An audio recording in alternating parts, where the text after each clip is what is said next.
Assalamualaikum warahmatullahi wabarakatuh.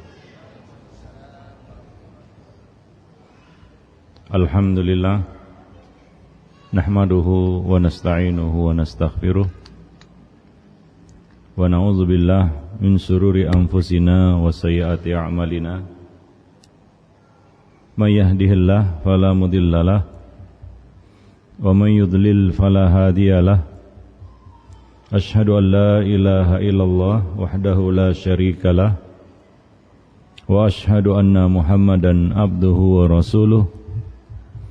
Ya ayyuhalladzina amanu ittaqullaha haqqa tuqatih wa la tamutunna illa wa antum muslimun.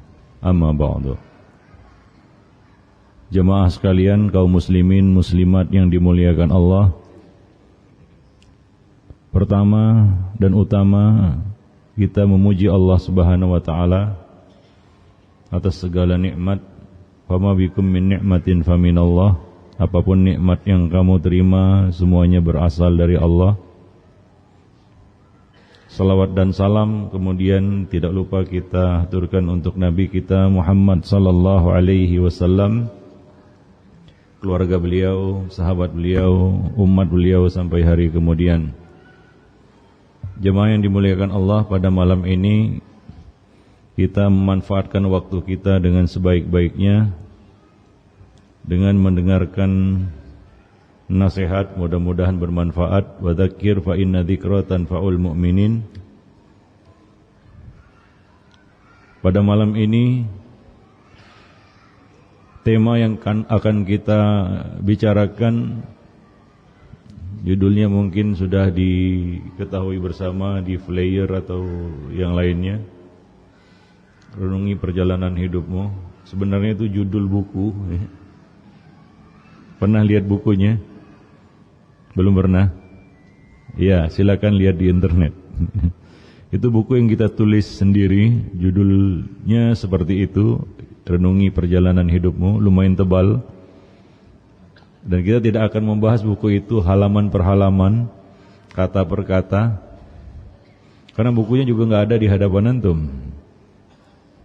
Ya, tapi kita akan intisarikan ya buku itu ya, apa kira-kira isi buku tersebut. Ya tentunya dari judulnya kita sudah dapat menebak, yaitu kita membicarakan tentang perjalanan hidup.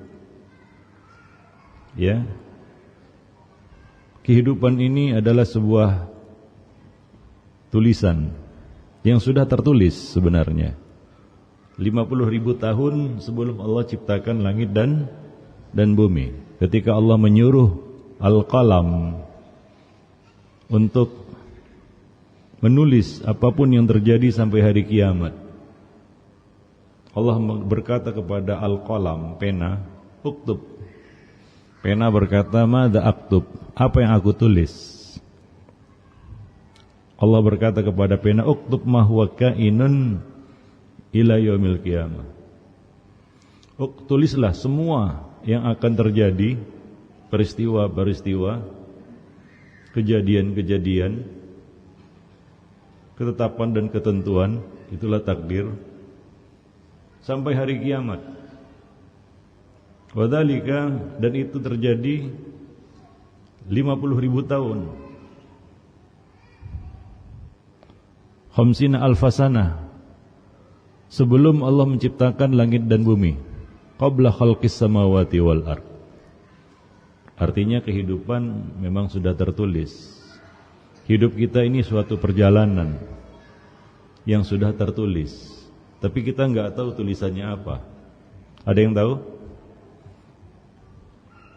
Maka kita menulis perjalanan hidup kita, walaupun semuanya sudah tertulis, ditulis berulang-ulang. Ya, ketika kita berada di rahim ibu kita, yaitu 120 hari, ditulis. Sehari-hari dicatat.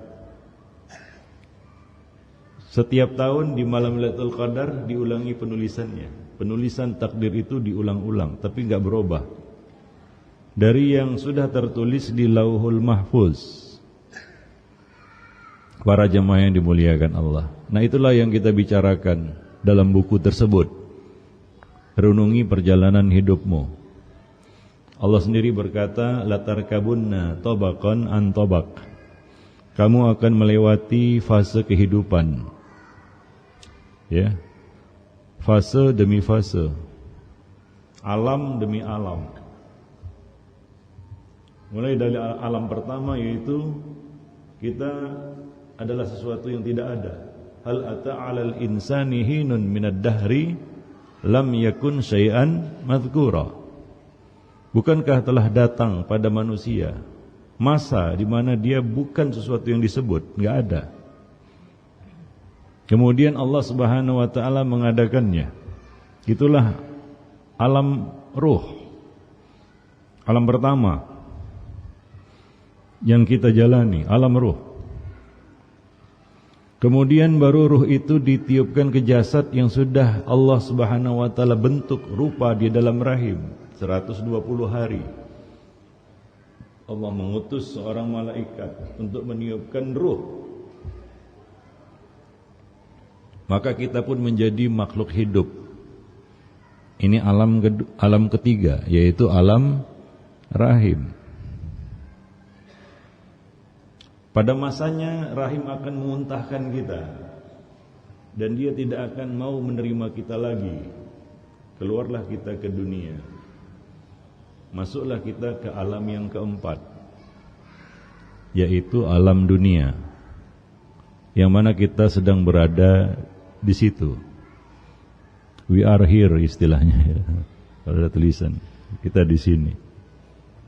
Sebentar lagi, nggak tahu kita akan melewati portal namanya portal kematian untuk pindah alam lagi. Fase berikutnya namanya alam barzakh.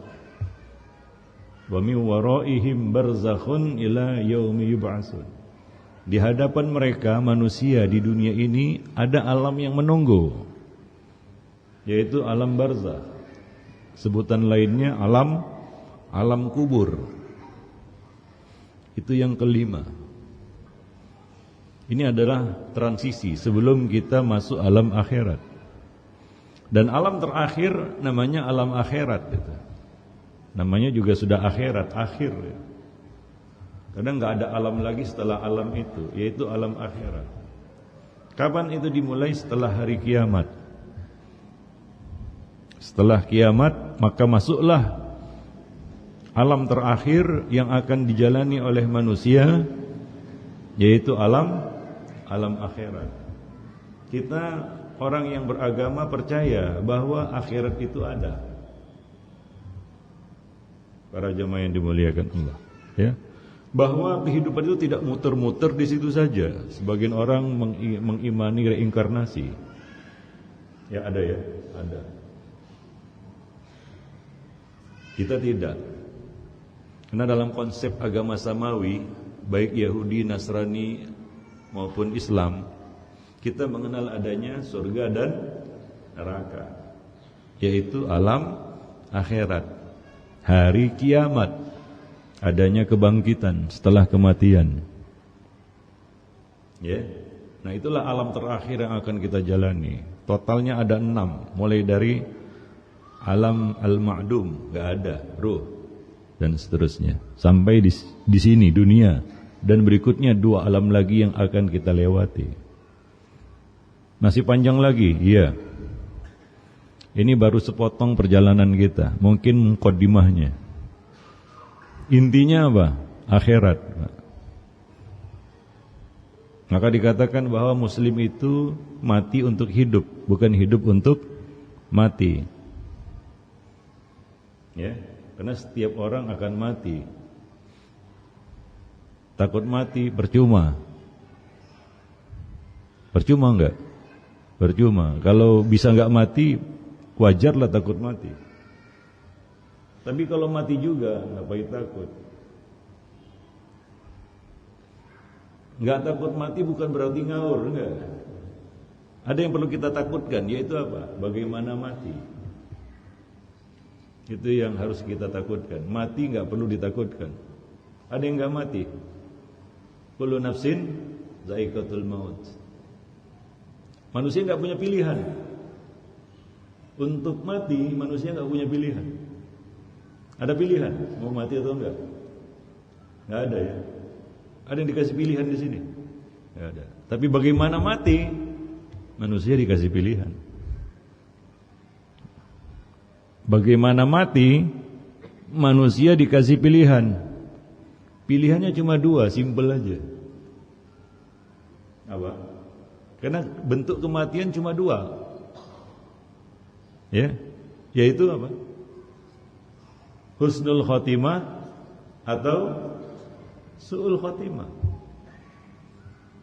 Ustaz matinya biasa-biasa saja, enggak husnul, enggak su'ul, enggak ada. Kenapa? Karena malaikat yang akan menjemput ruh kita setelah dicabut oleh malaikal maut, bukan Israel ya, malakul maut, itu cuma dua. Ada malaikat yang putih bersih, itu yang pertama. Yang kedua malaikat yang hitam legam. Dan manusia akan melihat malaikat-malaikat yang akan membawa ruhnya. Itulah sakarat. Itulah masa di mana tidak diterima lagi taubat. Kalau sudah lihat malaikat itu, selesai sudah. Mati itu, Pak. Tidak mungkin malaikat ini pulang tangan kosong. Atau salah jemput ruh, enggak, salah bawa ya. Karena sekali cabut roh itu enggak bisa balik lagi. Dia akan terus mengalir mengikuti alur fase kehidupan. Dia sudah tiba di alam barzakh. Maka begitu kita melihat malaikat yang akan membawa ruh kita, dan setiap orang akan melihatnya, maka tidak ada lagi amal, selesai sudah. Bahkan amal yang terpenting yaitu taubat. Seperti yang terjadi pada Fir'aun. Ketika dia sudah lihat malaikat yang membawa rohnya, dia berkata, aku beriman dengan Tuhan yang diimani oleh Bani Israel. Terlambat. Kenapa? Karena orang yakin mati kalau sudah melihat malaikat-malaikat tersebut yang duduk, datang dekat dengannya, yang banyaknya itu sejauh mata memandang. Itu malaikat penjemput roh itu. Ya, ada dua. Kalau malakul maut satu bentuk aja dia, cuma cara nyabutnya beda. Maka malakul maut itu malaikat pencabut nyawa, cuma cabut gini aja, pindah alam. Habis itu apa? Diambil langsung oleh malaikat pembawa ruh tadi. Enggak dibiarkan sesaat pun di tangan malaikat maut itu. Para jemaah yang dimuliakan Allah, itulah akhir kehidupan. Jadi pilihan mati itu pilihan. Allah kasih pilihan.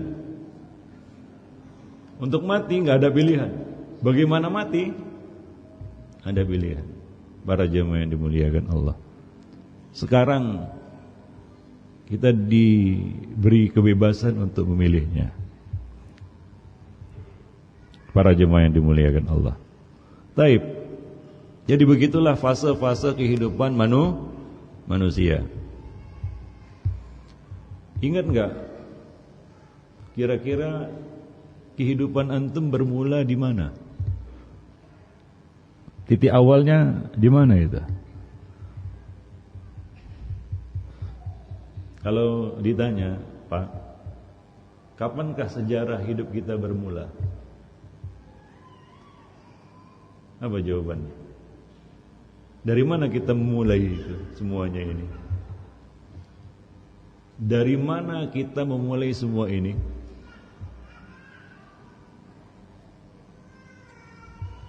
Sudah berapa lama hidup di alam dunia? Kalau lupa buka KTP masing-masing. Ada yang lupa umur lagi ya. Kira-kira dari mana kita memulai semua ini? Apa jawabannya, Pak? Ya? Hah? Sejak lahir. Sebelumnya enggak ada. Dalam rahim ibu berapa bulan? Enggak ada kejadian apa-apa.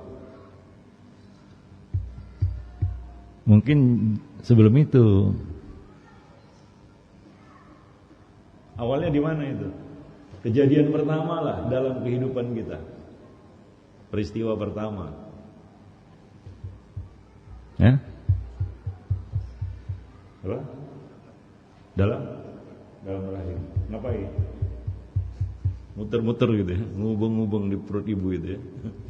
Iya. Iya.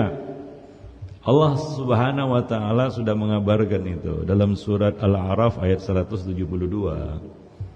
Allah berfirman, wa id akhadha rabbuka min bani adama min dhuhurihim dzurriyyatahum wa asyhadahum ala anfusihim alastu bi rabbikum qalu bala syahidna. Itu awal mulanya. Ternyata kehidupan ini dimulai dari tauhid, Pak. Karena untuk itulah kita hidup, dan harusnya di atas itu pula kita mati. Bermula dari tauhid, berakhir di tauhid. Ya.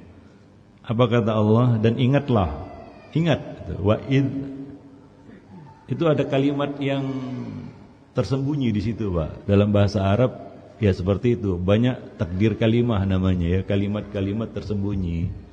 Apa kalimat yang tersembunyi di sini? Wadhkur id, dan ingatlah ketika, begitulah ya. Akhadha rabbuka min bani Adam, ketika Allah mengambil dari anak Adam. Siapa? Adam, manusia pertama. Min dhuhurihim, dari tulang punggungnya. Kita ada yang bukan anak Adam di sini? Coba tunjuk tangan. Ada yang merasa bukan anak Adam? Alhamdulillah. Enggak ada yang dari monyet kan? Enggak ada. Enggak mau juga, Pak. Gimana pun antum secara teori mengimani itu, kalau ditanya, coba tunjuk tangan anak monyet, enggak ada yang tunjuk tangan, Pak. Iya kan? Walaupun mungkin dia percaya, oh saya dengan ilmu pengetahuan apa saya percaya itu teori Darwin. Kalau ditanya siapa anak monyet, tunjuk tangan, enggak ada yang tunjuk tangan. Tetap anak siapa? Anak Adam. Ya, alhamdulillah enggak ada anak monyet di sini. Anak Adam semua ya. Nah, Allah ambil itu semua anak keturunan Adam. Termasuk kita lah. Kita kan anak Adam. Allah keluarkan itu semua. Termasuk kita di situ yang memang sudah dipilih Allah dari 400-500 juta spermatozoa untuk terpilih satu di antaranya. Yaitu kita, Fulan bin Fulan. Siapapun namanya. Ya, untuk apa dikeluarkan Allah? Wa asyhadahum ala anfusihim alastu bi rabbikum, untuk mengambil persaksian dari mereka yang bakal jadi manusia ini, jadi anak Adam ini. Alastu bi rabbikum, bukankah aku adalah sesembahan kamu? Bukankah la ilaha illallah? Kita menjawab apa? Betul, benar, setuju, kami bersaksi. Bala syahidana. Itulah awal mulanya. Kita bermula dari persaksian tauhid yang sudah kita nyatakan di hadapan Allah, sadar atau tidak sadar. Karena tidak semua kejadian yang sudah kita lewati itu kita sadari. Oh Ustaz, kapan itu? Saya enggak merasa. Oh pinter. Waktu masih kecil ingat enggak? Nangis atau apa? Waktu lahir nangis kan? Ingat? Enggak ingat ya? Terjadi. Nyusu sama ibu, ingat enggak? Terjadi. Dilakukan. Allah mengabarkan ini sudah terjadi, bahwa kita telah bersaksi di hadapan Allah. Maka dari itu setiap bayi itu lahir di atas fitrah. Kullu mauludin yuladu alal fitrah. Semua bayi itu lahir di atas fitrah, yaitu di atas tauhid. Dia membawa persaksian ini yang dia persaksikan di hadapan Allah Subhanahu wa taala, la ilaha illallah. Maka hidup ini enggak akan keluar dari lingkaran la ilaha illallah. Maka kita tidak boleh main-main dengan la ilaha illallah. Itu adalah suatu yang besar kalau kita menyadarinya. Itu bukan main-main itu. Para jemaah yang dimuliakan Allah. Karena kita bermula dari situ itu. Kita pun ada untuk itu. Wa ma khalaqtul jinna wal insa illa liya'budun. Dan kita diperintahkan untuk berakhir di situ. Dan kita pun masuk surga karena kalimat itu. Jangan cerita surga kalau tidak bawa la ilaha illallah. Selesai cerita surga, Pak. Ya. Kalau kita bawa kalimat itu, seapes-apesnya nasib orang, ini seapes-apesnya Pak ya, harus lewat neraka, tetap dia akan masuk surga dengan kalimat itu. Dengan kalimat itu, sekecil-kecil kebaikan menjadi ada nilainya di sisi Allah. Tanpa kalimat itu, sebesar-besarnya kebaikan enggak ada nilainya. Sebesar-besarnya kebaikan, walaupun kebaikan kita sepenuh langit dan bumi, nggak ada nilainya. Sekecil-kecil kebaikan, walaupun sebesar biji atom, kata Allah, wa in taku hasanatan yudha'ifha. Kalaulah kebaikan itu sebesar biji atom, kami akan mendatangkan pahalanya, balasannya. Syaratnya apa? Dia punya tiket la ilaha illallah. Maka ada orang masuk surga Pak, enggak ada kebaikannya kecuali kalimat itu. Masuk surga dia. Padahal catatan kejahatannya sejauh mata memandang. Ketika ditanya apa ada kebaikanmu, dia pun enggak ingat. Ini saking mungkin jahatnya orang ini semasa hidup Pak ya.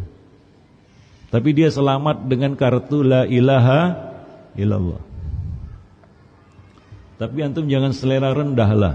Wah enggak apa-apa lah masuk surga via neraka. Itu antum berangkat dari Jakarta ke Padang tapi via jurang gitu. Lewat jurang mau? Masuk jurang dulu. Enggak ya? Enggak. Kalau bisa kita jangan lewat neraka lah ya. Jangan punya cita-cita masuk neraka.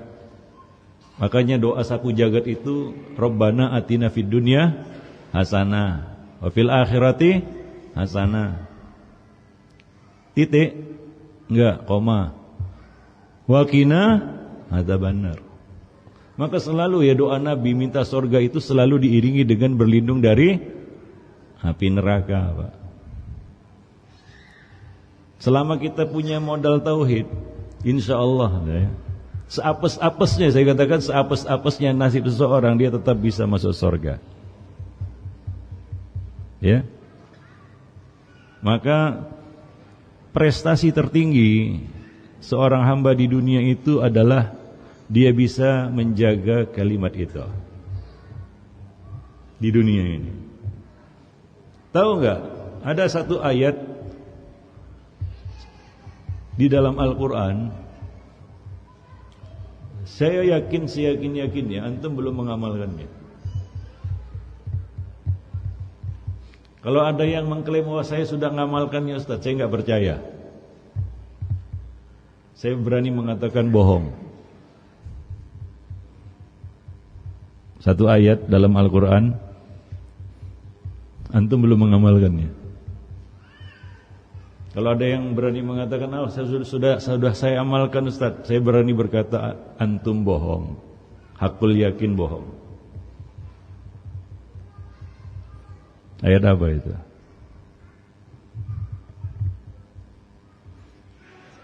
Coba ingat-ingat ayat apa yang belum saya amalkan ya.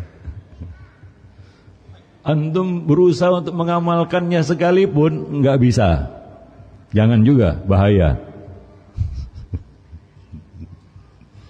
Apa itu? Yaitu firman Allah Subhanahu wa taala, "Wala tamutunna illa wa antum muslimun."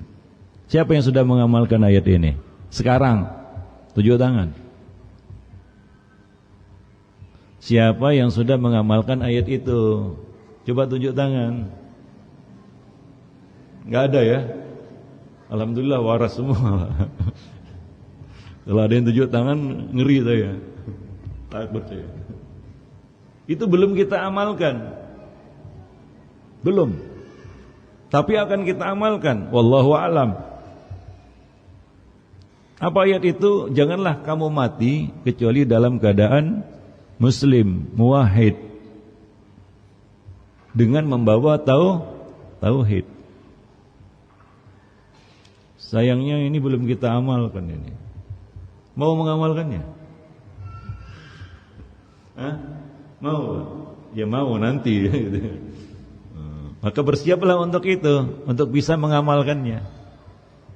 Ya, untuk bisa mengamalkannya. Kita ini nggak tahu lagi bisa nggak mengamalkan itu.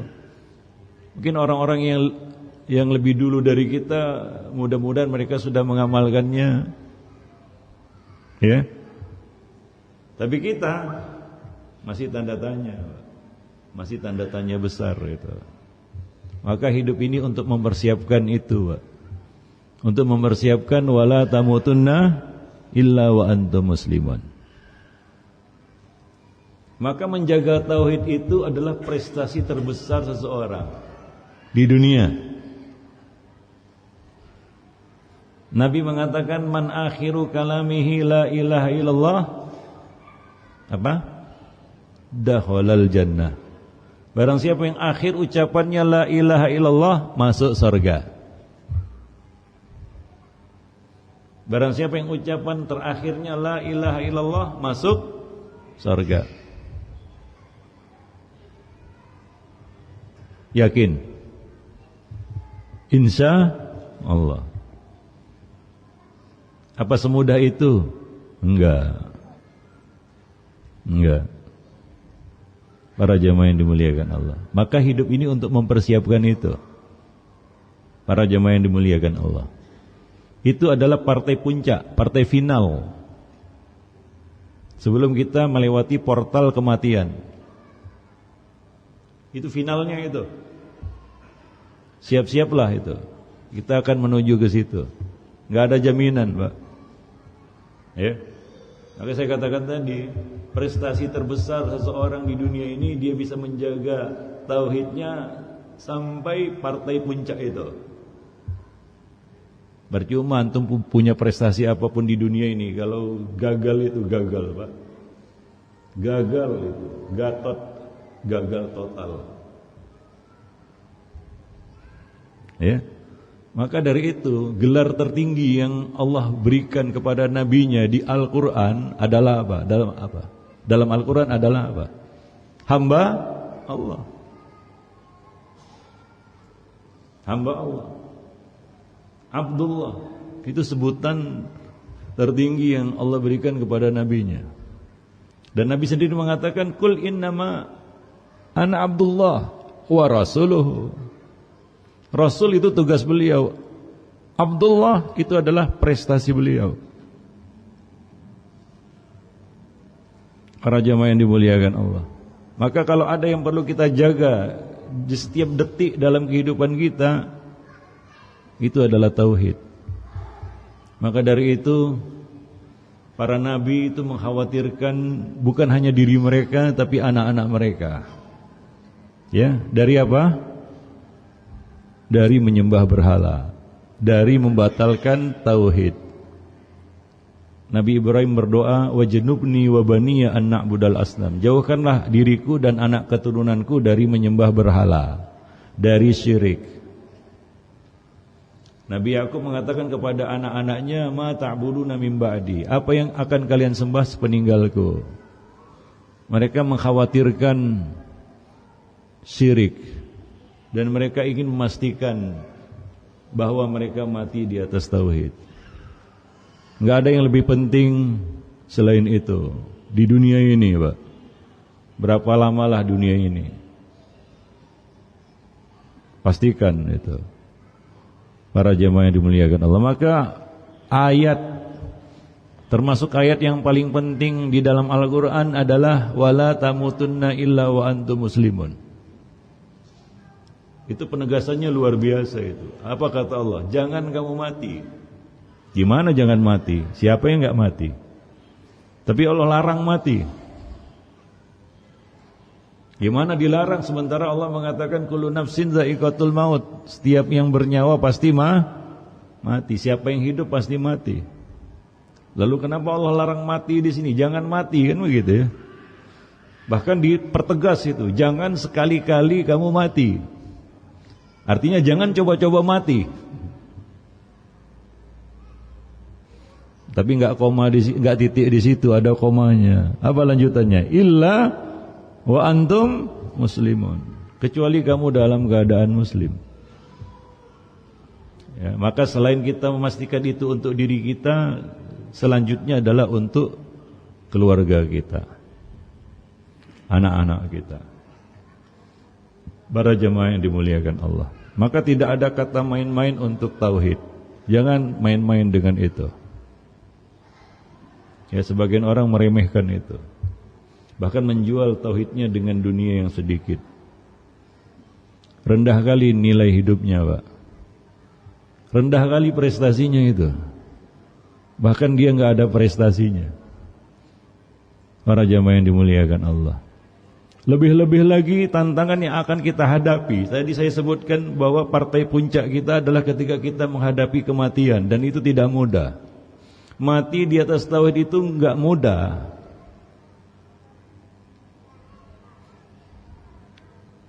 Belum pernah mati kan? Iya. Apakah mati dengan mengucap la ilaha illallah itu mudah? Tidak semudah itu. Pernah mentalkin orang mau mati, Pak? Mungkin ada yang pernah di sini. Ada yang pernah orang mau mati dituntun, kan kata Nabi apa? Lakinu mautakum la ilaha illallah. Bimbinglah orang yang mau mati di antara kamu untuk mengucap la ilaha illallah. Siapa yang pernah membimbing orang yang mau mati untuk membaca la ilaha illallah? Mudah atau susah? Iya, kalau bisa, Pak. Banyak yang gagal juga. Saya punya teman dokter di Medan. Saya dulu di Medan, sekarang sudah pindah ke Jakarta. Dia dokter itu, dokter jadul lah, dokter zaman dulu gitu ya. Biasa dipanggil untuk memeriksa, memastikan orang ini udah mati atau belum gitu. Orang-orang sekarat lah gitu ya. Nah, sebagai dokter muslim dia sering itu menuntun orang yang mau mati untuk mengucap. Ada kajian, suatu ketika kajian subuh, dia tanya, Pak Ustadz, saya sering nangani orang mati, mau mati. Ya saya bimbing lah la ilaha illallah, tapi sedikit yang bisa dihitung dengan jari sebelah tangan. Dari mungkin puluhan orang yang sudah dia bimbing itu. Ada yang lebih aneh lagi. Sebelum mati ngoceh, Pak. Ngoceh enggak henti gitu. Nah, begitu dibimbing la ilaha illallah ngatup mulutnya. Ya, kita enggak bisa memprediksi apa yang terjadi ya. Kenapa? Karena bagi iblis, bagi setan, itu partai puncak. Itu adalah pertarungan terakhir dia melawan kita. Dia enggak akan lewatkan itu. Dia akan kerahkan segala kemampuannya untuk membelokkan kita dari kalimat itu. Karena itu goalsnya, itu tujuannya. Apa dia lepas? Udahlah biarkan aja lah, udah mau mati. Enggak, justru godaan setan itu puncaknya di situ. Sekarang ini belum apa-apa, Pak. Nah, kalau kita enggak siap-siap, padam sudah. Hidup ini memang untuk itu. Para jemaah yang dimuliakan Allah. Ya. Oh, ada contohnya dalam sejarah Nabi ya. Yaitu Abu Thalib. Paman Nabi itu, Abu Thalib. Abu Thalib ini seharusnya ya, dia mudah masuk Islam.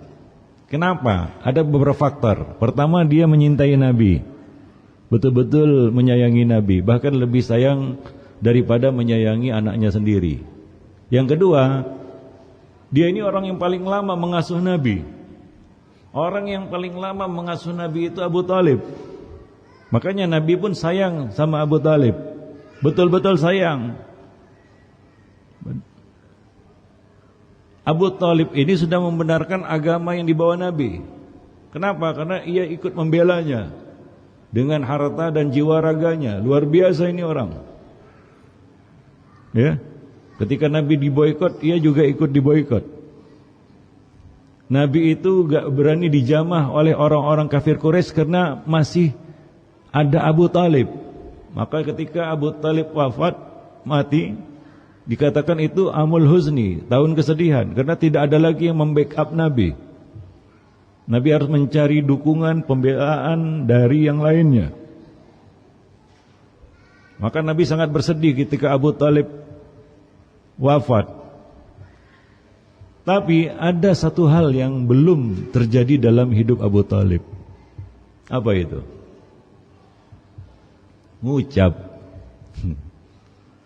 Ngucap syahadat, Pak. La ilaha illallah. Secara teori, apa susahnya bagi Abu Thalib untuk mengucap kalimat itu?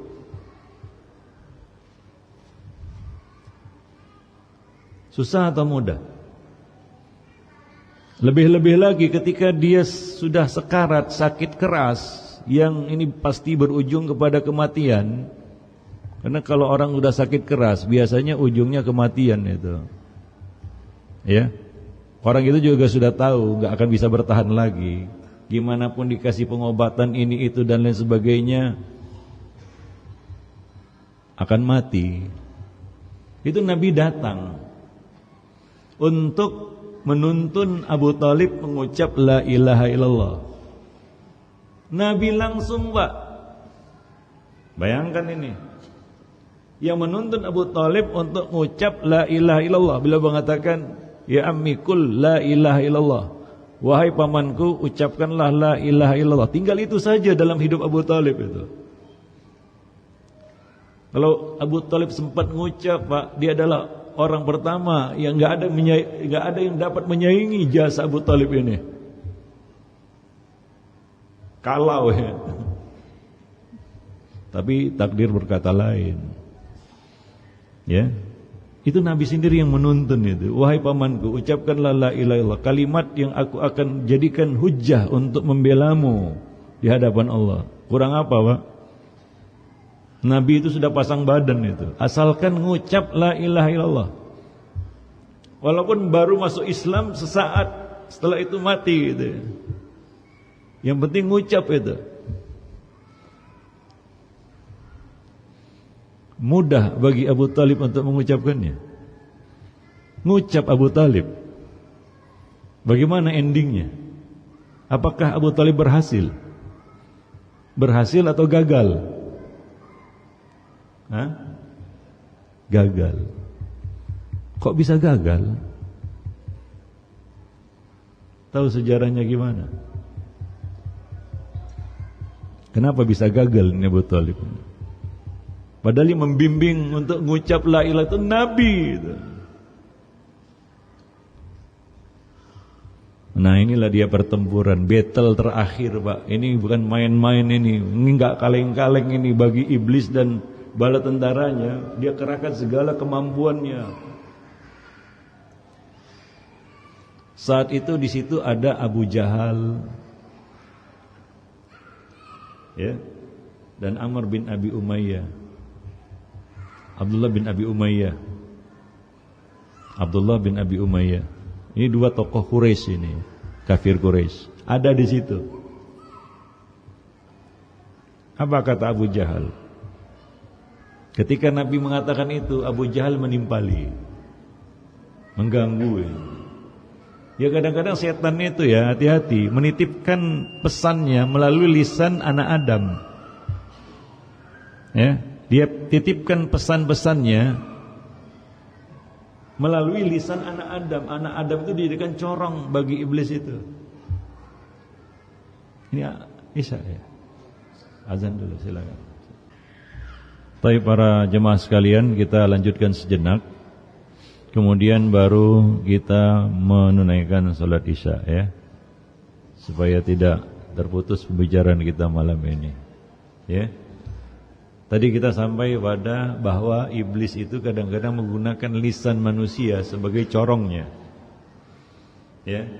Mungkin dia enggak bisa bicara langsung, dia titipkan itu pesan-pesan sponsornya melalui lisan manusia, seperti yang terjadi pada Abu Talib.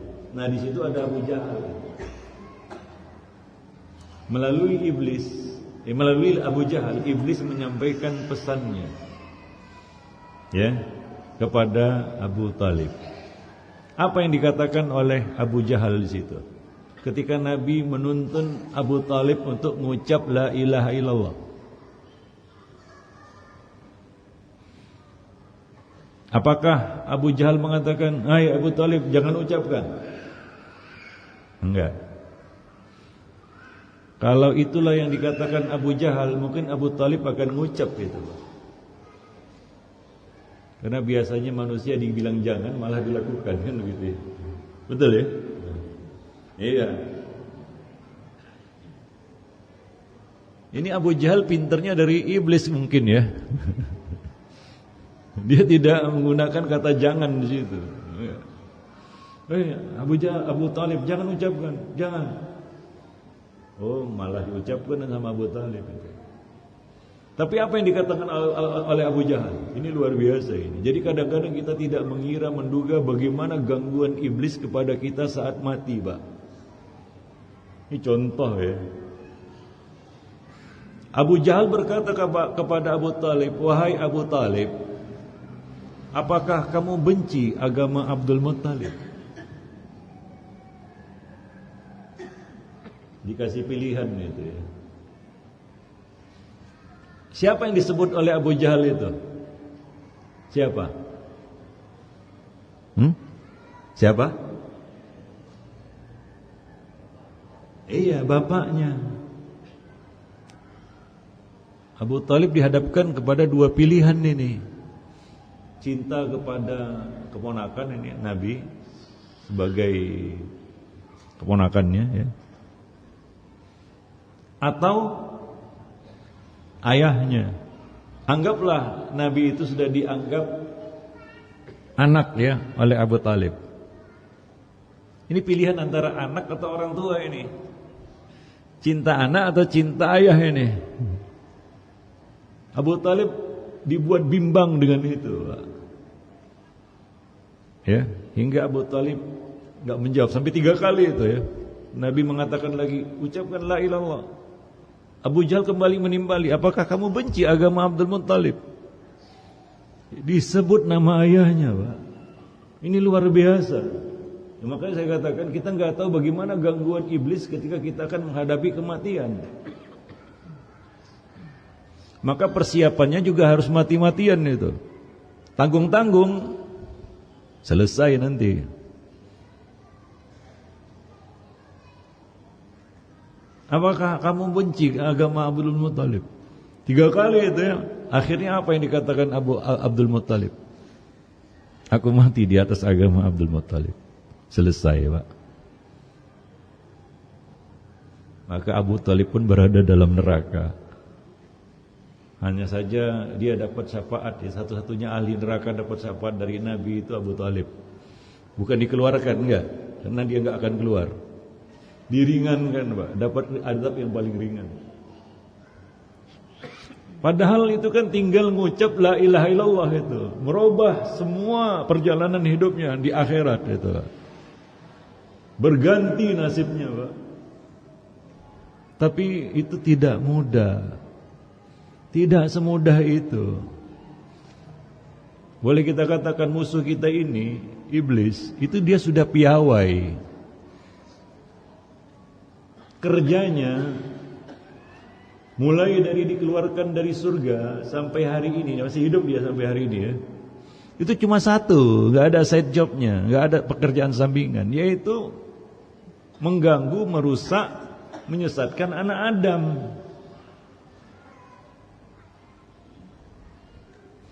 Para jamaah yang dimuliakan, maka hidup ini, sisa hidup inilah kita katakan, kalau bukan untuk mempersiapkan itu, ngeri sebenarnya, Pak.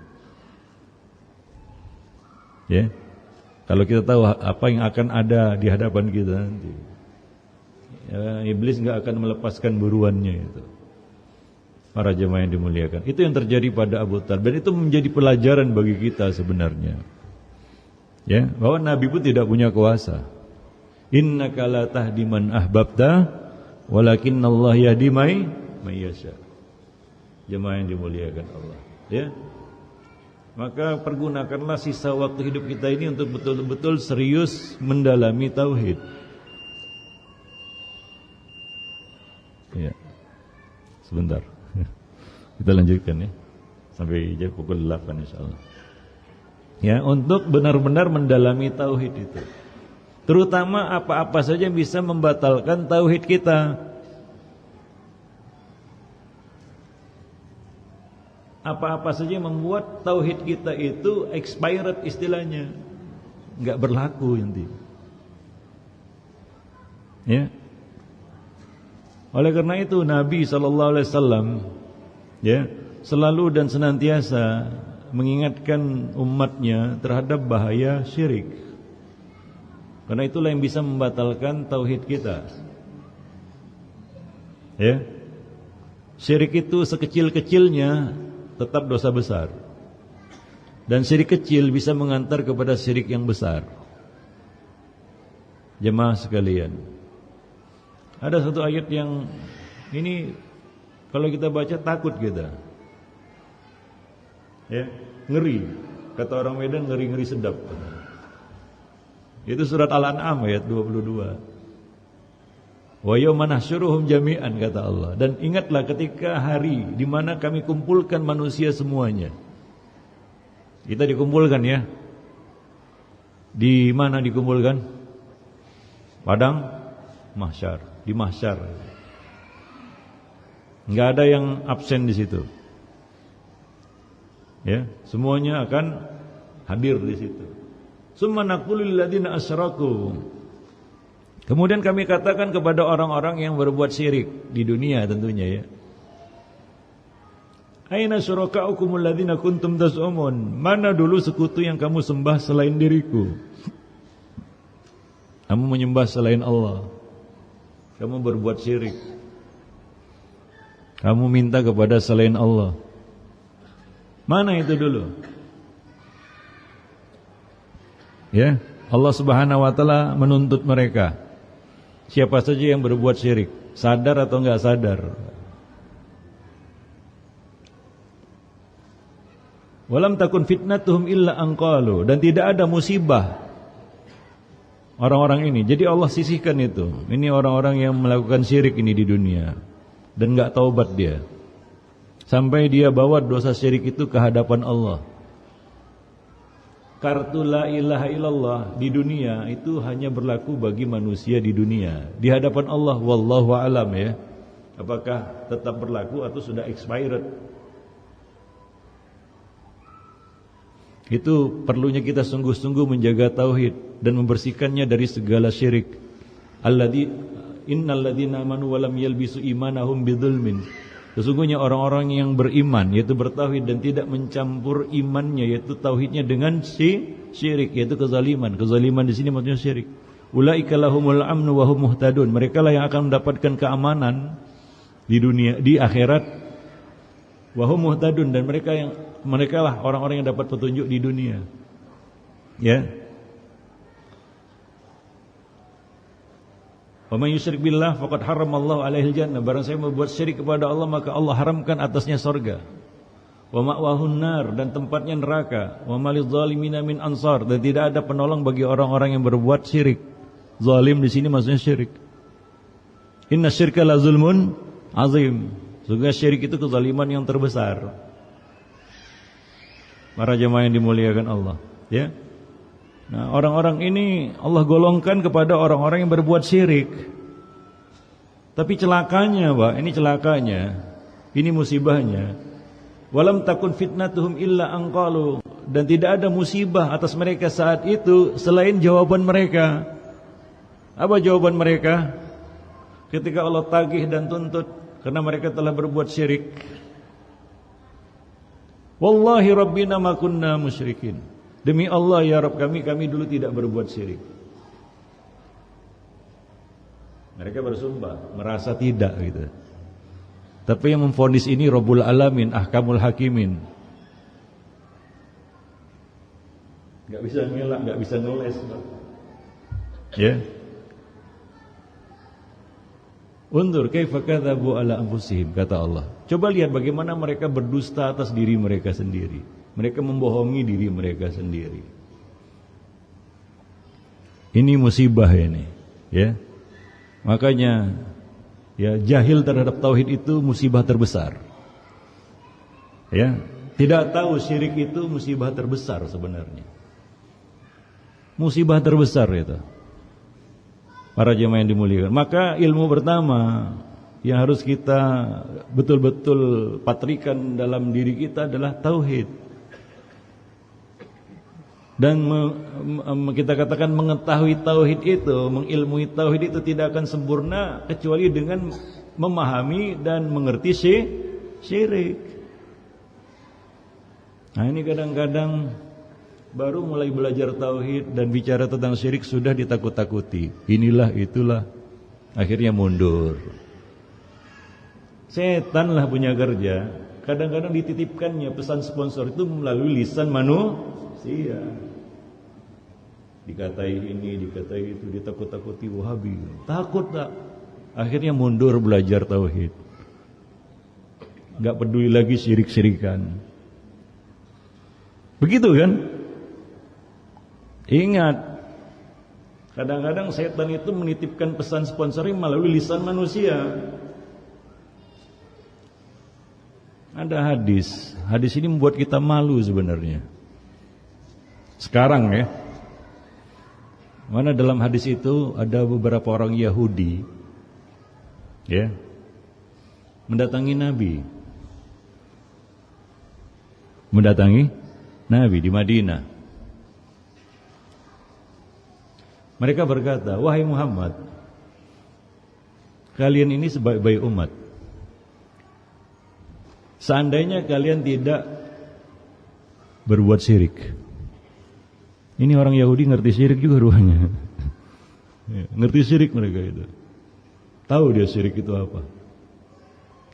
Mereka berkata kepada Nabi, kalian ini sebaik-baik umat. Orang Yahudi tahu itu.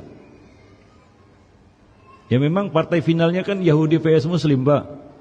Yang lainnya udah tersisih itu di babak penyisihan. Ya kan? Akhir zaman kan Yahudi ya versus Muslim. Nggak heran itu, kenapa? Ini partai puncak memang. Masuk finalnya itu tuh. Paham? Ya. Jadi mereka ngerti tentang syirik, ngerti. Maka agama sekarang ini yang masih pegang monoteisme itu Yahudi, Pak. Jangan silap. Yang lainnya sudah bablas, Pak. Keluar semua dari monoteisme. Tinggal dua itu. Wajar aja finalnya itu, Pak. Maka mereka datang nih, wahai Muhammad, kalian ini sebaik-baik umat. Seandainya kalian tidak berbuat syirik. Wah, Nabi bertanya, apa itu? Apa itu? Kalian berkata dalam sumpah kalian, wal Ka'bah, demi Ka'bah, yaitu bersumpah dengan menyebut selain nama Allah. Orang Yahudi tahu itu syirik, Pak. Yang mana banyak Muslim hari ini nggak tahu. Nggak tahu itu. Nabi mengatakan apa coba? Oh ngawur, ngarang-ngarang. Enggak. Sok tahu, sotoy kan gitu ya. Enggak. Nabi mengatakan waqad qala. Sungguh itu ada yang mengatakan seperti itu. Ada Muslim yang mengatakan seperti itu. Apalagi ya Muslim baru Muslim kemarin kan begitu ya. Ada orang Islam yang mengatakan seperti itu. Nabi mengakui itu, Pak. Bahwa apa yang dikatakan oleh orang Yahudi itu bukan ngawur, benar. Bahwa itu termasuk syirik, walaupun syirik kecil. Maka Nabi mengatakan kepada kaum muslimin, jika kalian bersumpah, maka katakanlah wa rabbil Ka'bah, demi Rabb pemilik Ka'bah. Kadang enggak boleh bersumpah dengan menyebut selain nama Allah. Itu termasuk syirik dalam hal ucapan, Pak. Ya, bentuk syirik itu. Walaupun ini kategorinya syirik kecil. Tapi Nabi tidak pernah main-main dengan syirik itu. Ya. Nabi melarang kaum muslimin untuk bersumpah dengan menyebut wal Ka'bah atau sejenisnya. Makanya kalau kita terlanjur bersumpah dengan menyebut selain nama Allah, kafarahnya apa? Siapa yang tahu? Kalau ada orang terlanjur bersumpah dengan menyebut selain nama Allah, apa kafarahnya? Puasa 3 hari? Enggak. Apa? Coba, siapa yang tahu? Yaitu dia mengucap la ilaha illallah. Itu kafarahnya. Ya. Barang siapa yang terlanjur bersumpah dengan menyebut selain nama Allah, falyakul la ilaha illallah. Hendaklah dia mengucap la ilaha illallah. Nah, kemudian orang Yahudi ini berkata lagi, wahai Muhammad, kalian ini sebaik-baik umat. Seandainya kalian tidak menyekutukan Allah dengan yang lain. Itu kan bahasa lain dari syirik, ya. Iya. Apalagi ini, kata Nabi. Apa itu? Apa itu? Orang Yahudi ini berkata, kalian mengatakan dalam perkataan kalian sehari-hari, Masya Allah wa syi'ta. Ini salah satu bentuk ucapan yang mengandung ya syirik. Apa artinya itu Masya Allah wa syi'ta? Atas kehendak Allah dan kehendakmu. Apa bahayanya dari ucapan ini? Kesan menyamakan Allah dengan makhluk, menyetarakan kehendak Allah dan kehendak makhluk, walaupun makhluk itu adalah Nabi. Karena Allah menyatakan wa ma tasyauna illa ayyasha Allah. Wa ma yasha'una illa ayyasha Allah. Dan tidaklah mereka manusia berkehendak melainkan di bawah kehendak Allah. Enggak boleh disejajarkan, enggak boleh. Nah, kalimat itu ada kesan mensejajarkan, Pak, antara Allah dan makhluk. Apa kata Nabi? Ngawur, ngarang-ngarang. Siapa bilang syirik? Apa seperti itu? Enggak. Nabi mengatakan waqad qala, ya benar. Ada umatku yang berkata seperti itu. Artinya apa? Yang dikatakan oleh orang Yahudi tadi benar. Bahwa itu termasuk jenis syirik. Kalau salah kan Nabi mengatakan salah. Ngarang-ngarang kalian. Enggak, benar itu. Maka Nabi mengatakan, kalau kalian ingin mengucapkan, maka katakanlah Masya Allahu summa syi'ta. Atas kehendak Allah, kemudian kehendakmu. Kemudian, bukan dan. Bedanya cuma di situ aja padahal. Atau kalian mengatakan Masya Allah wahdah. Atas kehendak Allah semata. Para jemaah yang dimuliakan Allah, ya. Jadi kalau kita baca hadis ini sebenarnya malu gitu. Ya, orang-orang di luar kita aja ngerti syirik, Pak. Tapi kaum muslimin hari ini enggak tahu menahu. Syekh Muhammad bin Abdul Wahab di dalam kitabnya yang berjudul Kitabut Tauhid menyebutkan lebih kurang berapa coba? Siapa yang pernah belajar Kitabut Tauhid? Tulisan Muhammad bin Abdul Wahab. Yang orang-orang bilang Wahabi itu, beliau menyebutkan di situ beberapa jenis-jenis syirik. Ada berapa jenis coba? Siapa yang pernah belajar? Atau bacalah? Gak tahu ya? Gak tahu. 23. Ya silakan baca lagi bukunya. 23. Ada yang syirik besar, ada yang syirik kecil. Semuanya disertai dengan dalil. Termasuk hadis tadi itu. Ada disebutkan di dalam kitab itu. Para jemaah yang dimuliakan Allah. Nah maka kembali lagi tadi ya, bahwa ya sisa hidup ini kan nggak tahu kita ya. Kalau ditanya antum, apa itu waktu? Waktu itu apa? Apa jawabannya? Siapa yang kenal waktu? Apa itu waktu? Satu kata. Apa itu waktu? Bahasa Inggrisnya apa? Time. Bahasa Arabnya al-waqt. Bahasa Indonesia waktu. Apa itu waktu? Satu kata. Yang nempel di benak antum. Sebut itu. Apa itu waktu? Masa? Ya. Yang lain?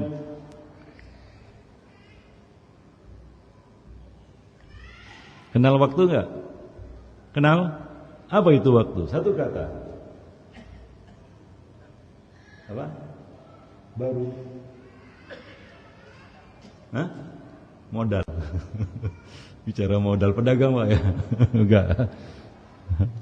Apa itu waktu? Hah? Kesempatan. Dalam kesempitan. Apa itu waktu? Perjalanan. Tukang jalan-jalan Pak ya? Enggak. Ya. Apa itu waktu?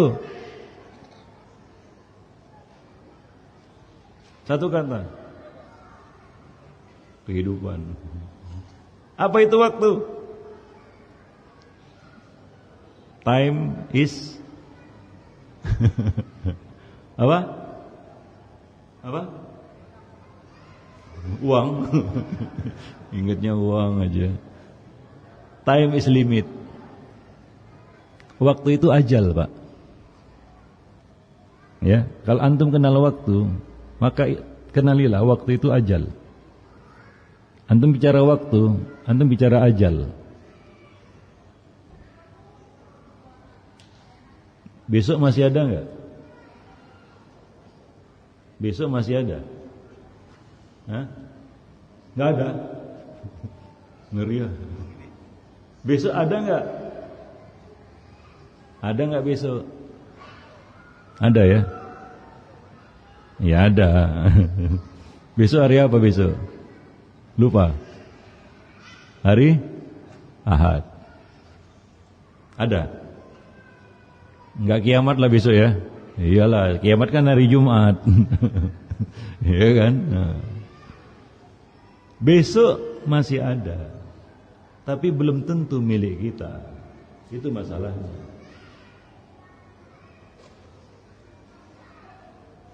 Kalau ditanya besok ada, ya kemungkinan ada. Milik kita, wallahu a'lam. Itu waktu. Waktu itu ajal. Para jamaah yang dimuliakan Allah. Yang Allah katakan dalam Al-Quran, wa idza jaa ajaluhum la yasta'khiruna sa'atan wa la yastaqdimun. Jika sudah datang waktunya, apa? Ajal. Enggak maju, Pak, enggak mundur. Enggak maju, enggak mundur. Itulah waktu. Waktu itu ajal. Itu bahasa Arabnya, bahasa Inggrisnya limit, batas. Maka kalau kita ingat waktu itu batas. Para jemaah yang dimuliakan Allah. Artinya apa? Enggak ada waktu sebenarnya. Karena kita enggak tahu, Pak. Ya. Wallahu a'lam bissawab. Nah, demikian mudah-mudahan bermanfaat ya.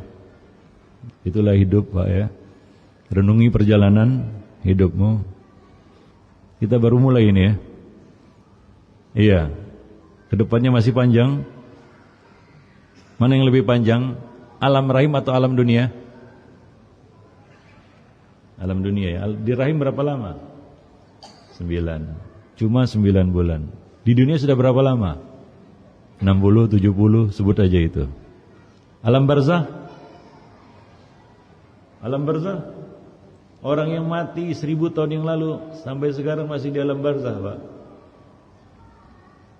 Alam akhirat itu lebih panjang lagi. Goalsnya surga atau neraka. Selesai sudah. Para jamaah yang dimuliakan Allah. Nah, demikian mudah-mudahan bermanfaat ya, karena waktu kita sampai jam 8. Ya, jadi sisa waktu ini kalau ada yang mau bertanya silakan.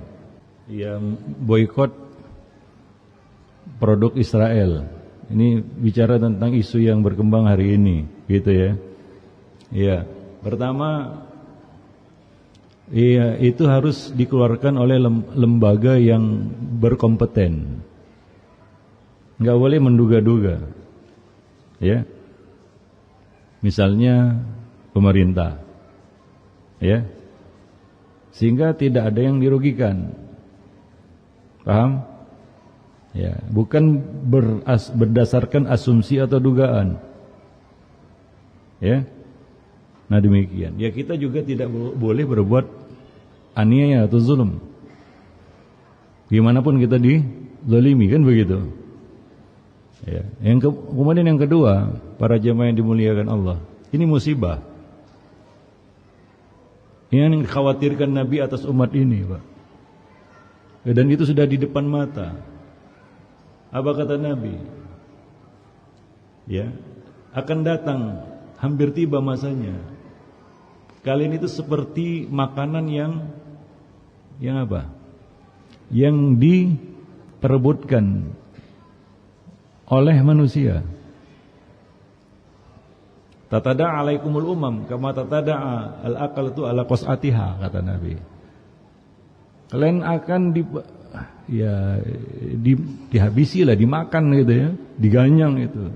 Seperti orang-orang menyantap makanan itu. Para sahabat bertanya pada Nabi, "Ya Rasulullah, amin qillatin nahnu yawma idzin?" Wahai Rasulullah, apakah karena jumlah kami sedikit pada masa itu? Apa kata Nabi? Enggak. Tapi kalian bal antum yawma idzin katsir. Tidak, tapi kalian justru pada saat itu banyak. Walakinnakum ghusaa'un ka ghusaa'is sail. Tapi kalian itu seperti buih yang dibawa air banjir.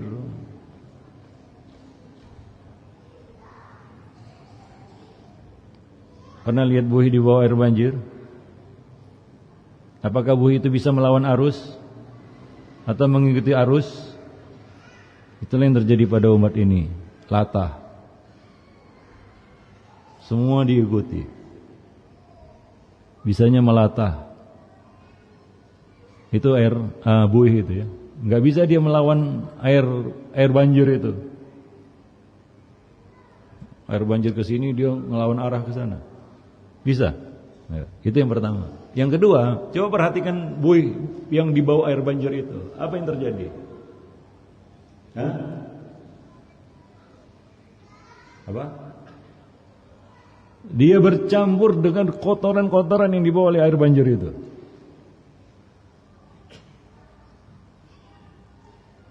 Semua diikuti, semua dilakukan. Itu yang terjadi pada umat ini.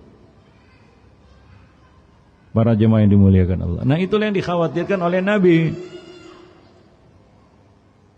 Dan akibatnya masuklah ke dalam diri kalian penyakit apa?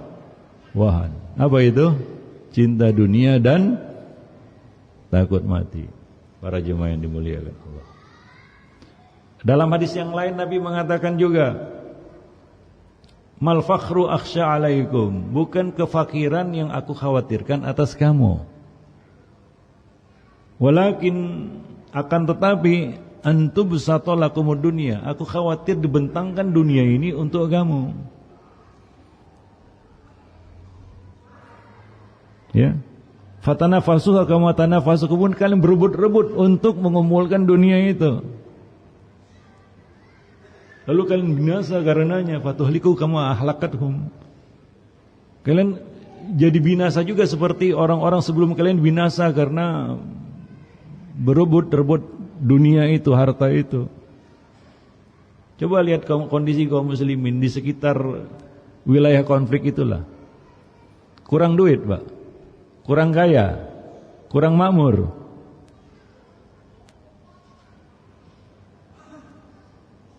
Kurang. Itu yang Nabi khawatirkan atas umat ini. Dan apa yang dikatakan Nabi itu terjadi, Pak. Sekarang. Wallahu alam bisawab. Para jamaah yang dimuliakan Allah. Antum tahu Afghanistan ya? Tahu ya Afghanistan. Udah banyak negara adidaya berusaha untuk merebut negeri ini. Ini salah satu negeri Islam ya. Rusia, Soviet ya. Setelah Soviet lari, Pak, lari lintang pukangan gitu ya, gagal. Sebelumnya udah ada Britania Raya itu, lari juga itu. Udah dicoba lagi oleh Rusia, Soviet, lari juga. Terakhir Amerika, Pak,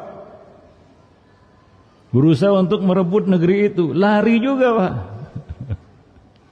Hebat sekali orang Afgan ini ya. Lari semua, Pak, musuh-musuhnya.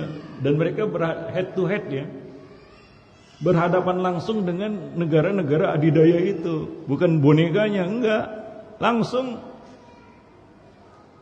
Amerika kan meninggalkan Afghanistan dengan meninggalkan persenjataannya, Pak, enggak dibawa pulang. Udahlah, tinggal aja lah katanya. Sama seperti itu juga Rusia atau Soviet sebelumnya. Kenapa mereka ini? Antum ada sibuk, misalnya aksi damai membela Afghanistan dulu waktu mereka tertindas. Ada? Ikut boikot-boikotan juga? Ada? Kenapa?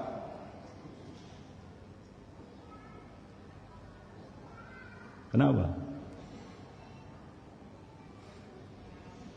Enggak perlu. Kenapa, Pak? Karena enggak sibuk juga. Oh, ini ada musuh ini, membantai juga itu luar biasa. Soviet dengan bom napalmnya dan Amerika dengan ya genosidanya juga, Pak. Tapi bangsa Afgan ini kalau kita lihat, kalau perlu makan batu mereka. Kalau perlu makan batu, Pak.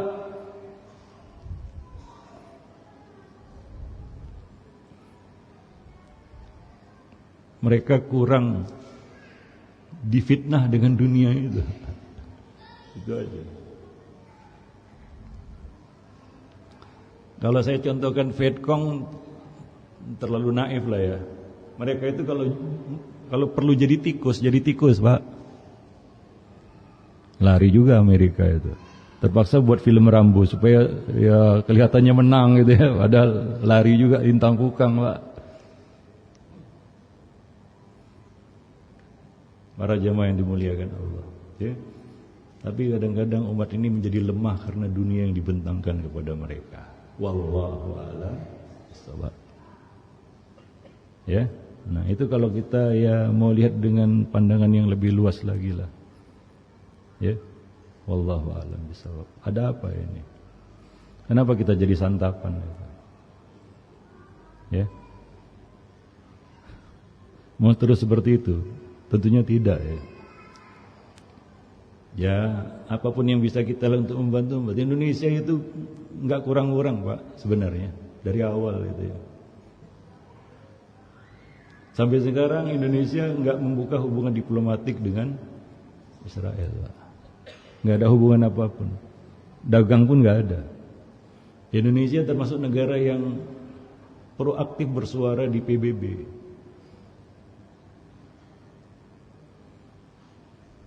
Ya, di sekitarnya ada negara yang buka hubungan, Pak.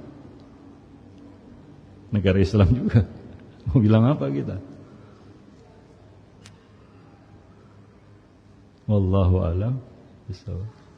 Nah, demikian saja. Ya, mudah-mudahan bermanfaat karena kita akan sholat Isya ya. Subhanakallah bihamdika asyhadu an la ilaha illa anta astaghfiruka. Assalamualaikum warahmatullahi wabarakatuh.